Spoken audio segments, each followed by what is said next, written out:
O Senhor esteja convosco.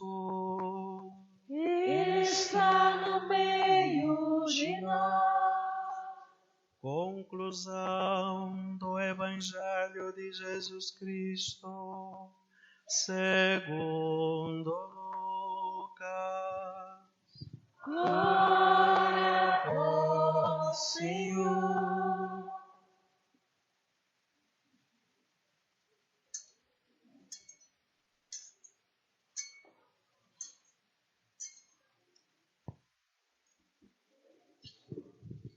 Naquele tempo, disse Jesus a seus discípulos: Assim está escrito: o Cristo sofrerá e ressuscitará dos mortos ao terceiro dia. E no seu nome serão anunciados a conversão e o perdão dos pecados a todas as nações, começando por Jerusalém. Vós sereis testemunhas de tudo isso. Eu enviarei sobre vós aquele que meu Pai prometeu. Por isso, permanecei na cidade, até que sejais revestidos da força do alto. Então Jesus levou-os para fora, até perto de Betânia. Ali, ergueu as mãos e abençoou-os. Enquanto os abençoava, afastou-se deles e foi levado para o céu. Eles o adoraram. Em seguida, voltaram para Jerusalém com grande alegria e estavam sempre no templo bendizendo a Deus. Palavra da salvação. Glória a vós, Senhor. A nós descei divina luz. A nós descei divina luz. Em nossas almas acender o amor de Jesus, o amor de Jesus. Em nome do Pai, e do Filho, e do Espírito Santo. Amém. Aqui no Brasil, a igreja celebra hoje a Ascensão do Senhor. Mas por que aqui no Brasil? Tradicionalmente, esta festa se celebra na quinta-feira última. Então, o mundo todo celebrou essa festa na última quinta-feira. Mas o que acontece é que nós, brasileiros, celebramos no domingo? A CNBB, com nota oficial, passa essa festa para o domingo, não só esta, mas algumas festas são passadas para o domingo, porque na quinta-feira, para nós, não é preceito. E essa festa é grandiosa. Então, nós não temos todos condições de vir na quinta. Então, se passa para o domingo, para que todos nós possamos celebrar, saborear estas grandes liturgias. Pois muito bem, a festa de Jesus que sobe aos céus, a ascensão do Senhor. O que significa para nós cristãos Jesus ter subido aos céus? Poderíamos pensar assim: não seria melhor se o Senhor ficasse conosco? Imaginemos, por exemplo, se ele tomasse a decisão de não voltar mais para o céu, ficasse só aqui. Alguns poderiam pensar: parece que é melhor. Porque se Jesus ficasse governando assim visivelmente a sua igreja, as pessoas poderiam conhecê-lo. Mas não é bom, não. Não é o que nós pensamos. Assim como diz a Escritura, o Salmo, tanto quanto o céu é distante da terra, assim os meus pensamentos dos vossos. Essa não seria coisa certa, não. O Senhor sabe muito melhor aquilo que faz, muito melhor do que nós. Sim, ele subiu ao céu porque ele completou a sua missão. O que é completar a sua missão? E qual era essa missão de Jesus? A missão de Jesus, nós o sabemos. Ele veio até nós, o Verbo se fez carne e habitou entre nós, para que todos tenhamos a vida. Como é que é ter esta vida? Para que todos sejamos filhos de Deus. Mas na criação, nós não somos filhos de Deus? Não, somos criaturas de Deus. O filho é algo muito mais próximo. O filho é uma coisa mais íntima. Jesus é o Filho único, porque ele tem a mesma natureza do Pai. Jesus vai dizer, eu e o Pai somos um. Significa que ele tem a mesma natureza divina. Eu e o Pai somos um único Deus.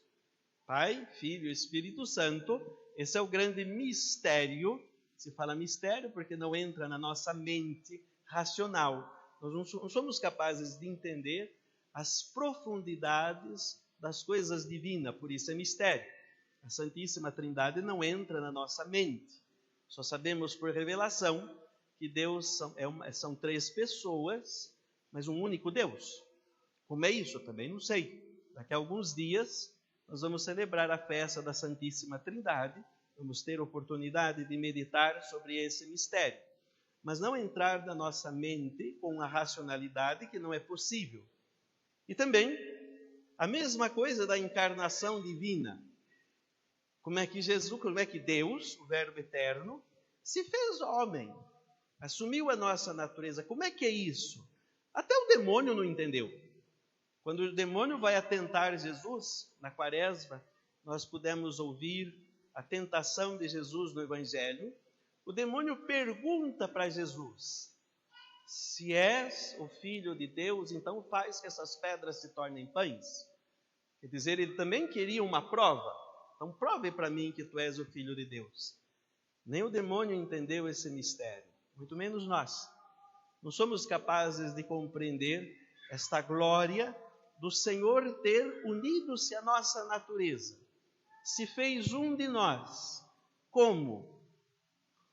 Foi gerado durante 9 meses, desenvolveu-se como todos nós, teve que aprender. Mas Deus tem que aprender alguma coisa? Não, Deus não aprende nada, Ele sabe tudo. Mas, no entanto, como homem, o Senhor assumiu tudo aquilo que nós somos, teve que aprender também. Teve que aprender a andar, teve que aprender a comer, teve que aprender a ler, a escrever, teve que aprender a ser gente, como nós temos que aprender. Como é isso? Isso é mistério. Nós não somos capazes de entender isso. Sabemos pela Escritura que São Paulo diz assim, São João diz assim, de tal modo Deus amou o mundo que nos deu o seu Filho único. Então esse mistério é do grande amor de Deus por nós. Aqui, ele vendo no meio de nós, veio fazer uma coisa que nós não somos capazes de fazer. O que é que nós não éramos capazes de fazer? Pedir perdão a Deus e oferecer um sacrifício de ação de graças por esse perdão. Nenhum humano era capaz de fazer isso. Ninguém. Todos nós estávamos inseridos no pecado original, por completo. Significa o seguinte, todos nós desagradávamos a Deus desde o nosso nascimento. Nós não tínhamos essa graça de poder oferecer algo que valia a pena. Por isso que de forma figurosa, em forma de figuras, o Antigo Testamento oferecia os animais. Um cordeiro, vamos recordar que depois Jesus vai ser chamado o Cordeiro de Deus, se oferecia boi, se oferecia pombinhos e assim por diante. Sacrifícios estranhos. Até para nós, hoje em dia, seria um pouco assustador ter que estar lá num culto onde se matava um animal. Mas o Antigo Testamento era dessa forma. E Jesus, esses sacrifícios, na verdade, refletiam o que Jesus depois ia fazer por todos nós. Iria se oferecer na cruz. E uma vez que se oferece na cruz, quebra esta nossa condenação de desagradar a Deus e faz aquilo que nós chamamos de religião. A palavra religião significa religar. A fé nossa é a verdadeira religião. Cristo veio instituir a verdadeira religião. Ele nos religou ao Pai, apagando o documento de condenação que todos nós tínhamos, que era o pecado original. É claro que isso também, para funcionar no meio de nós precisamos da nossa vontade. Por isso que somos batizados. Uma vez que somos batizados, vivemos o nosso batismo, somos inseridos nele. Nós não somos filhos de Deus por natureza, porque nós não iniciamos Deus. Nenhum de nós somos Deus. A nossa natureza é simplesmente humana, mas no batismo nós somos inseridos nele. E através do batismo é realizado o mistério da nossa redenção. Somos inseridos nele e com ele nos tornamos também filhos de Deus. Ele é filho de Deus por natureza, é Deus. Nós somos filhos de Deus por adoção. Somos inseridos em Cristo e também, como filhos, herdamos junto com Cristo o reino dos céus, que é a própria igreja. A igreja é o reino dos céus já aqui na terra. Só que esse reino só funciona quando nós permitimos, quando nós deixamos fluir aquela graça que Jesus vai dizer no Evangelho. Eu enviarei o Espírito Santo. Se nós permitimos verdadeiramente, hoje se fala tanto no Espírito Santo, mas no entanto não tem assim tanto efeito.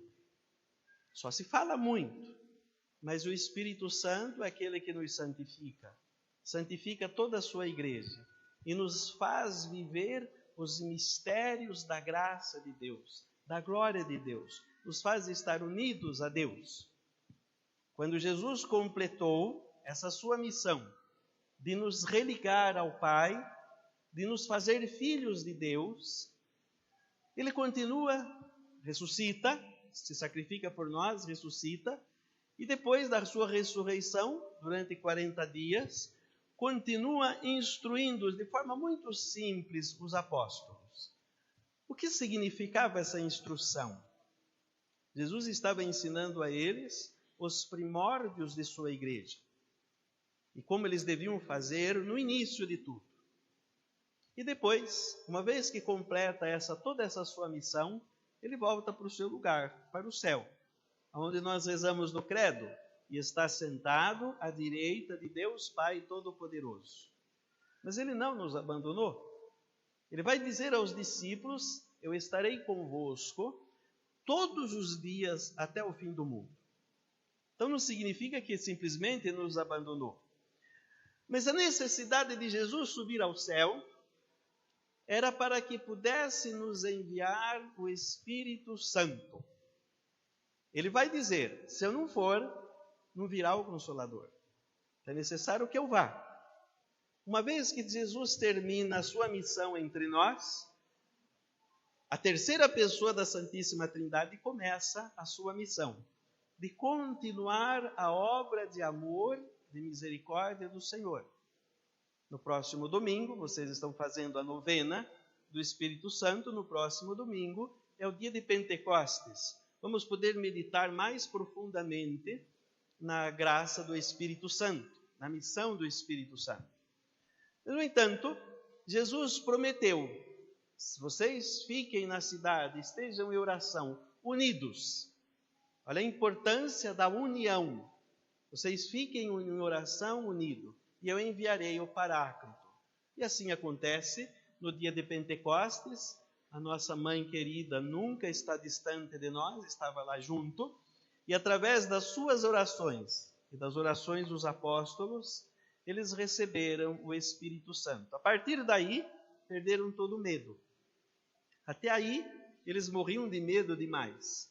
Vamos ver, por exemplo, na ressurreição de Jesus, eles ficavam rezando com as portas trancadas, porque tinham medo dos judeus. Mataram Jesus, então aquele medo também que eles vão ser mortos. Uma vez que o Espírito Santo vem, não significa que vai mudar aquilo que eles próprios são. A natureza deles não muda, mas concede dons. E esses dons fazem que eles percam o medo e cumpram o mandato de Jesus. Ide por todo o mundo, pregai o Evangelho, batizai-os todos em nome do Pai, do Filho e do Espírito Santo. Quem crer e for salvo, quem for batizado e crer, será salvo. Quem não crer, será condenado. Aí também a gente vê outra necessidade nossa. Já que somos batizados, devemos manter a nossa fé acesa.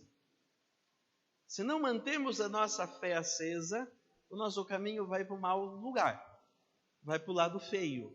Então, por isso, precisamos manter a fé acesa. Tudo isso é muito simples de entender, mas a vivência de todos esses mistérios é outra coisa. Estamos falando do Espírito Santo e de sua ação na igreja. Quando Jesus sobe ao céu, ele deixa o Espírito Santo, significa que agora o Espírito Santo tem essa missão de ajudar os apóstolos a levar adiante o mistério da igreja, o mistério de sua redenção. Nós não podemos entender a igreja só como estrutura física. Às vezes, a única coisa que nós conseguimos entender, a igreja é um templo, é também. A igreja é a hierarquia, é também. O Papa, os bispos, os padres, os leigos, todos nós somos a igreja. Jesus é a cabeça, nós somos o seu corpo místico. Mas a igreja não é só isso. A igreja, o mais profundo da igreja, é esse mistério de religião, de estar unido ao Senhor. Pode acontecer que nós tenhamos uma comunidade gigantesca. As pessoas vêm à missa, mas quase ninguém no estado de graça. Praticamente a igreja está apagada, não consegue resplandecer. A igreja só resplandece no mundo quando conseguimos manter em nós o Espírito Santo. E só conseguimos manter em nós o Espírito Santo com o estado de graça. O que é isso, padre? É chamado estado de graça santificante. É o estado de amizade com o Senhor. É o estado também que nós alimentamos a nossa fé. Sem esse estado de graça, nós não conseguimos alimentar a fé. Como é que nós adquirimos isso? Pelo batismo. Através do batismo, então, entramos em união com o Senhor, somos templos do Espírito Santo. Estamos no estado completamente de graça, somos filhos de Deus agora. Estamos unidos, íntimos com Ele. Mas o pecado mortal nos faz perder esta graça. Não qualquer pecadinho, é um pecado mortal. Quando deixamos alimentar o mal em nós, o pecado grave, a nossa fé continua, mas há um pouquinho frágil, enfraquecida. Se permitirmos isso durante algum tempo, a nossa fé pode aos pouquinhos se apagar. Porque o Espírito Santo já não está em nós. O Espírito Santo só consegue agir de verdade em nós quando nós queremos. Querer não significa eu mando que o Espírito Santo faça. Não é assim. É o Espírito Santo que manda em nós. Mas, no entanto, meu querer significa a minha vontade de estar unido a Deus. Aí a igreja resplandece. Muitas vezes, em muitos lugares do mundo, os cristãos são poucos. Mas quando eles vivem a verdadeira fé, eles vivem os mandamentos, estão unidos à fé católica, É bom lembrar que para nós católicos deve ser muito claro isso. Quando Jesus disse a São Pedro, sobre esta pedra edificarei a minha igreja. Então Jesus não foi do desejo dele fazer uma montoeira de coisas, que cada um fala do seu jeito e entende da própria forma. Não é assim que Jesus entendeu a sua igreja. Então, para nós católicos deve ser muito simples e claro isso. É assim que o Senhor entendeu a sua igreja, uma única igreja. E nós professamos esta única fé. Se nós mantemos essa fé verdadeira, somos luz do mundo. A graça do Espírito Santo nos ilumina. E nós somos evangelhos vivos na sociedade inteira.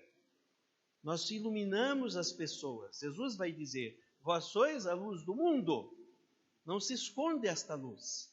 Se coloca para todos verem.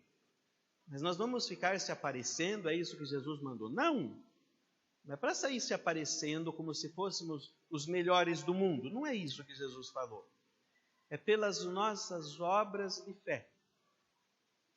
Quando nós falamos em fé, São Tiago fala que não pode estar separado das obras. O que é obra de fé? Eu cumpro aquilo que é a minha fé. Eu estou fazendo, vivo, conforme aquilo que eu acredito. A minha prática diária é como a minha fé. Eu acredito em Deus, eu rezo. Isso é obra de fé, a oração é obra de fé. Vocês vieram à missa, isso é obra de fé. Quando eu faço bondade e caridade às pessoas, isso é obra de fé. Jesus se humilhou e se fez nosso escravo. Nós também vamos fazer a mesma coisa, vamos nos escravizar para estar a serviço dos outros. É muito simples. Como é que a gente consegue fazer essas coisas? Com fé. Quem não tem fé não entende. Por isso também que se a gente entendesse que Jesus ficasse aqui na terra até hoje, uma boa parte da humanidade continuaria guerreando contra ele. Por quê? Não tem fé. Sem a fé, também nós não conseguimos praticar essas obras da nossa fé. Não se esqueçam que a fé é dom. Recebemos no dia do batismo. Não significa assim, eu acredito, eu creio. É mais do que isso, é viver. A fé sem as obras é morta, ela não existe. Então a nossa fé só vai se traduzir no dia a dia, no cotidiano, naquilo que nós falamos, naquilo que nós agimos, a maneira em que nós tratamos as pessoas. Aí sim, o Espírito Santo tem liberdade. Olha que interessante. Nós damos liberdade para que o Espírito Santo possa agir e trabalhar no coração das pessoas. Por isso somos luz do mundo. Em muitos lugares a igreja é perseguida, tem poucos cristãos, mas quando eles vivem a fé, a igreja está resplandecendo naquele lugar. Podemos ter uma comunidade gigante e poucas pessoas no estado de graça. Isso acontece. A gente conhece tantas paróquias por aí, mas as pessoas muitas vezes não estão tão interessadas em Jesus. É engraçado isso. E essas pessoas não conservam o estado de graça. Não resplandece a igreja. A igreja praticamente fica apagada. O estado de pecado mortal apaga a nossa caridade. Apaga em nós a luz do Espírito Santo. Por isso é importante viver como fiel, como cristão autêntico. Se perdi a graça, como eu alcanço? É simples, temos a confissão. Jesus disse, o pecado que perdoardes serão perdoados. Os pecados que não perdoardes não serão perdoados. Não tem como eu achar que eu vou sozinho lá na minha casa, quietinho, falar, Senhor, perdoa os meus pecados. Se eu não tenho um coração de fé. Se eu tenho um coração de fé, eu vou atrás do sacerdote, peço perdão dos meus pecados. E pelo poder que o Espírito Santo concede aos sacerdotes, somos perdoados dos nossos pecados. Por que tem que ser assim? por causa da simplicidade do coração. Quando nós temos essa simplicidade, humildade, nós conseguimos nos confessar com muita facilidade e não temos medo. Necessitamos as pessoas mais soberbas, as pessoas orgulhosas não conseguem. Porque imaginem que dificuldade falar com um homem também pecador que precisa se confessar como os padres. Assim, quando pensamos nesse orgulho, eu não me rebaixo diante de um homem comum, eu não tenho simplicidade nem humildade no coração. E o Espírito Santo não consegue agir no meu coração. Jesus disse assim, o reino do céu é daqueles que têm um coração de criança.